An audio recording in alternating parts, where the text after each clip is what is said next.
Alors, tu as un problème, quand tu fais CTRL-Z, ça te propose de fermer le document, parce qu'en fait, quand tu fais CTRL-Z sur le clavier du PC, ça fait CTRL-W qui correspond à fermer. Pourquoi? Parce que sur Windows, le clavier est indiqué comme étant un clavier américain. Est-ce que tu vois une icône quelque part en bas où il est indiqué EN à la place de FR, il est indiqué EN? Ouais. Voilà, ben il faut mettre FR. Ce qui se passe, c'est que un des raccourcis clavier de Adobe que tu as utilisé, a, par inadvertance, par erreur, il a contrôlé Windows et a changé la configuration clavier. Voilà.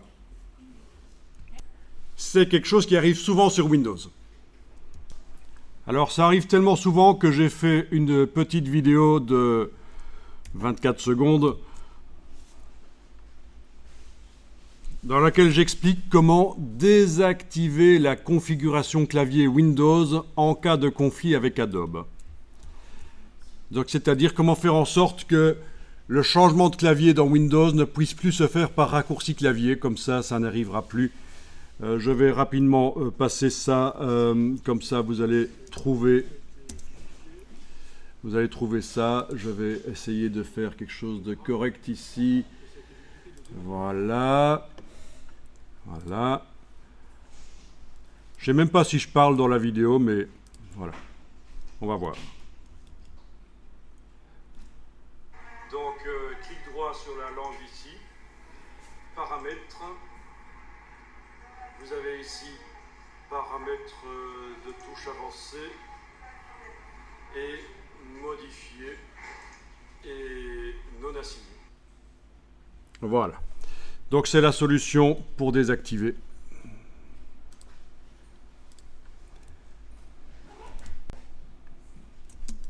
Bien, donc c'est un peu bizarre, bien sûr, parce que les pattes arrière sont censées être derrière le petit talus, et là, on a l'impression qu'il marche un peu comme un crabe.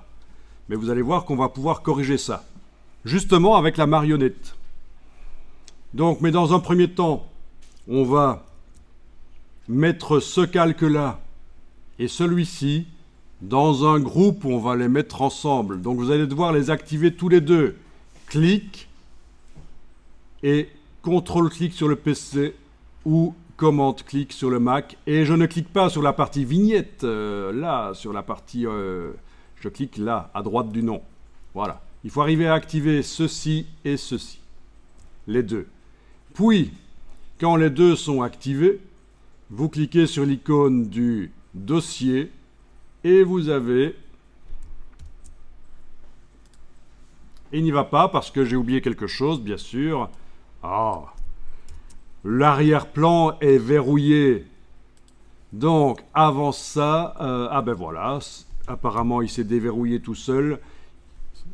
Je vais aller en arrière pour vous montrer que normalement il faut déverrouiller l'arrière-plan en double-cliquant sur lui, le transformer en nouveau calque, calque 0, OK, le verrou est parti. Et puis là, j'active les deux calques avec la touche CTRL et PC aux commandes du Mac, je clique sur le dossier et là ça marche. Voilà. Oui, l'arrière-plan étant verrouillé, il ne pouvait pas aller dans un groupe, mais on le déverrouille et ça marche.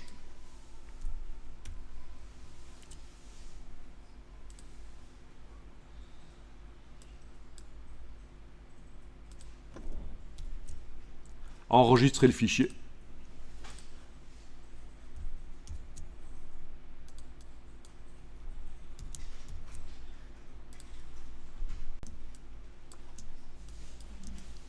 Donc ça, c'est une manière de réunir des calques ensemble, le groupe. Est-ce qu'on sait mettre sur le groupe la déformation de la marionnette? Non, c'est grisé. Il va falloir qu'on utilise l'autre manière de réunir des calques ensemble. C'est clic droit à droite du nom et convertir en objet dynamique.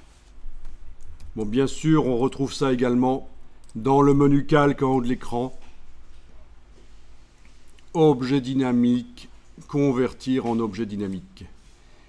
Et donc, c'est une autre sorte de groupe. Voilà. Et là, on sait mettre la déformation de la marionnette. Menu édition, déformation de la marionnette. Voilà. Ah, ça ne marche pas. J'ai fait une erreur. Ouais, j'ai fait une erreur, j'ai fait n'importe quoi. Excusez-moi, on va aller en arrière. On va aller en arrière. Vous faites des CTRL Z. Voilà. Vous revenez avec CTRL Z jusqu'au moment où on était dans le groupe, là. Ben oui. Voilà, ben c'est pas grave, hein. Ça peut arriver de se tromper, d'oublier des choses. Donc j'ai fait CTRL Z. Et ce que j'ai oublié, c'est quoi? Si je veux faire une déformation sur la lionne, mais il faut que j'enlève le décor autour. Donc j'active dans le groupe, là, j'active le calque de la lionne. Je vais aller chercher dans la palette couche, la silhouette de la lionne améliorée au pinceau. Avec la touche CTRL, je clique sur la vignette là. Donc, dans la palette des couches, c'est toujours RVB qui est activé. Je travaille sur l'image, mais je suis allé récupérer la silhouette améliorée. Voilà, elle est là.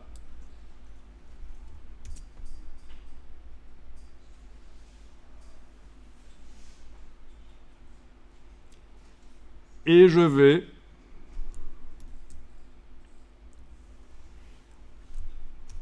ajouter un masque en cliquant sur l'icône de masque. Voilà. Ce qui est blanc dans le masque laisse apparaître les pixels. Ce qui est noir fait disparaître. Résultat, ben, le décor autour de la lionne a disparu. Voilà, voilà. Et alors j'ai bien le calque des pattes là au-dessus dans le groupe. Voilà. On le voit. Le calque des pattes là, voilà.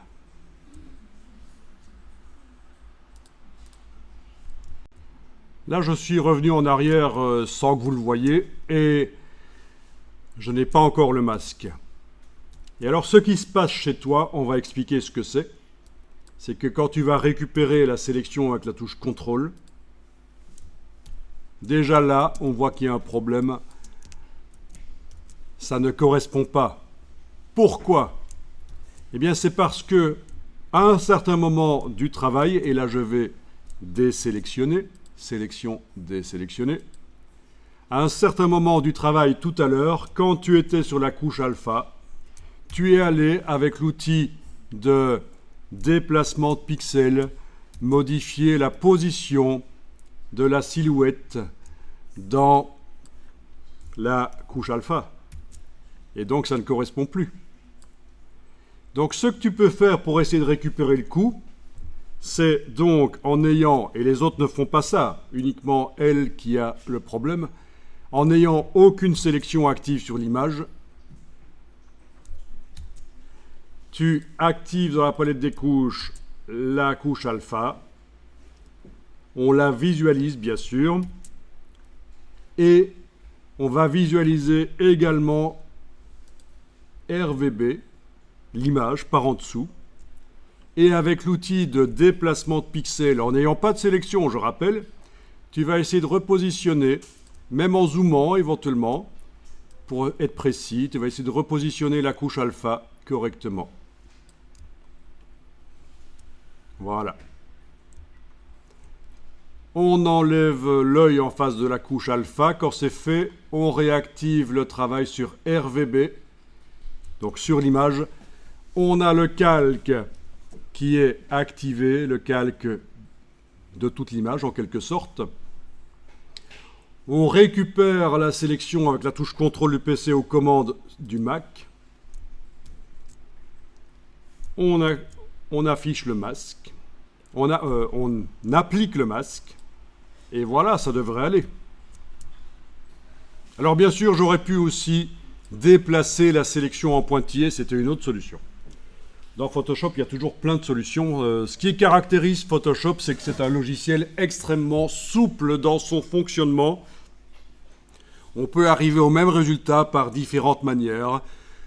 C'est pour ça que quand vous voyez sur le web, sur YouTube, un tuto qui vous explique une recette, comment dessiner des tortues avec Photoshop, ou des choses comme ça n'a aucune valeur, en fait, quasiment rien.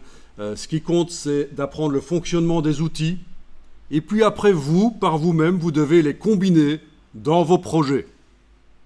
Donc tout tuto sur YouTube qui vous apprend à faire quelque chose de très précis au niveau graphisme, au niveau résultat final, ça a moins de valeur qu'un tuto qui vous apprend le fonctionnement des outils.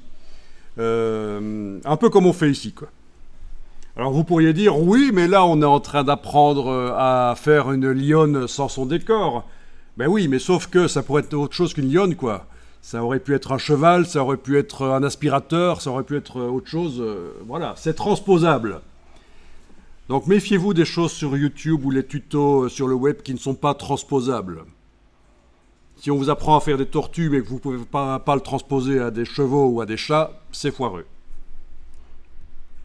Bien, donc voilà le résultat. On a un masque. On va enregistrer l'image encore une fois.